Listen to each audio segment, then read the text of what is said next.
नमस्कार मैत्रिणींनो, स्वागत आहे तुमचं आपल्या किचनमध्ये।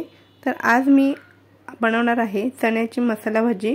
चना मसाला भाजी देखील म्हणू शकता, जसं आपण छोलेची भाजी बनवतो त्याच प्रकारे ही भाजी बनवलेली आहे। खूपच छान आणि अगदी चविष्ट लागते। कुकरला अगदी 10 मिनिटात ही भाजी तयार होते। त्यात वाटण देखील बनवायला कमी वेळ लागतो।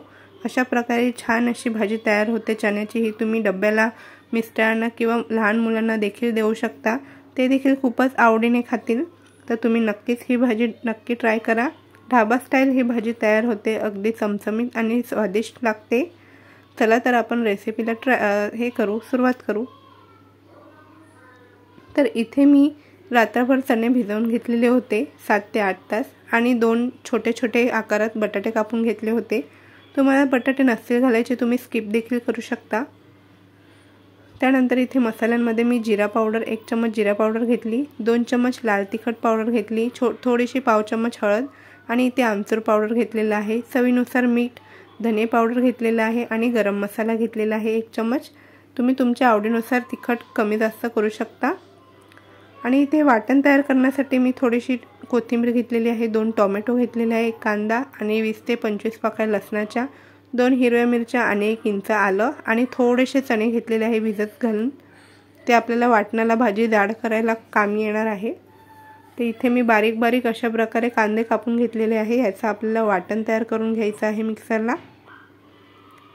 त्यानंतर मी या फोडणीला 1 कांदा कापून घेतलेला आहे। अशा प्रकारे बारीक कापून घ्यायचा आहे फोडणीसाठी कांदा। त्यानंतर आता मी इथे कुकर गरम करून घेतलेला आहे। कुकरमध्ये मी 2 ते 3 पळ्या तेल टाकून घेणार आहे। तुम्ही तुमच्या आवडीनुसार तेल कमी जास्त करू शकता। त्यानंतर मी इथे राई आणि जिरे घालून घेणार आहे। छान असं राई आणि जिरे तडतडल्यानंतर आपण इथे फोडणीला कांदा घालून घेणार आहोत। मी इथे एकच छोट्या आकाराचा कांदा कापून घेतलेला आहे। ही भाजी तुम्ही आरामात 2 ते 3 माणसं खाऊ शकता। त्यानंतर आपण इथे टोमॅटो, कांदा, मिरची, अद्रक, लसणाचं वाटण करून घेतलं होतं ते टाकून घेणार आहोत। यामध्ये मी भिजलेले चणे यासाठी घातलेले आहे ज्याने आपल्या भाजीला दाटसरपणा येतो, ग्रेव्ही खूपच छान आणि थिक होते। तुम्ही देखील नक्की एकदा ट्राय करून बघा।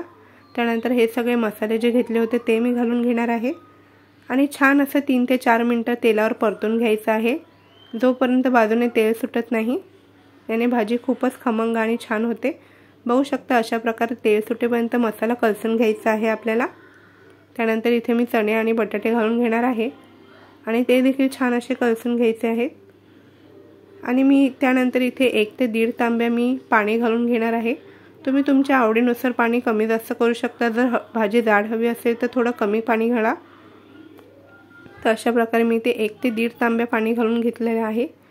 व्यवस्थित मिक्स करून झाल्यावर इथे आपण कुकरला 5 ते 6 शिट्ट्या करून घेणार आहे, लो टू मीडियम गॅसवरती। तर इथे आपली भाजी तयार झालेली आहे। अगदी 10 मिनिटात ही भाजी रेडी होते। तुम्ही देखील नक्की ट्राय करून बघा। तर अशी आपली भाजी तयार झालेली आहे। बघू शकता किती थिक ग्रेव्ही झालेली आहे, अगदी पातळ नाही, अगदी दाट देखील नाही। चपाती आणि भातासोबत तुम्ही इझिली खाऊ शकता। त्यानंतर इथे आपण कोथिंबीर टाकून घेणार आहोत, आणि पुन्हा एकदा भाजी हलवून घेतली मी। बघू शकता तुम्ही खूपच छान आणि पटकन अशी तयार होते। बघू शकता आपलं ताट रेडी झालेलं आहे।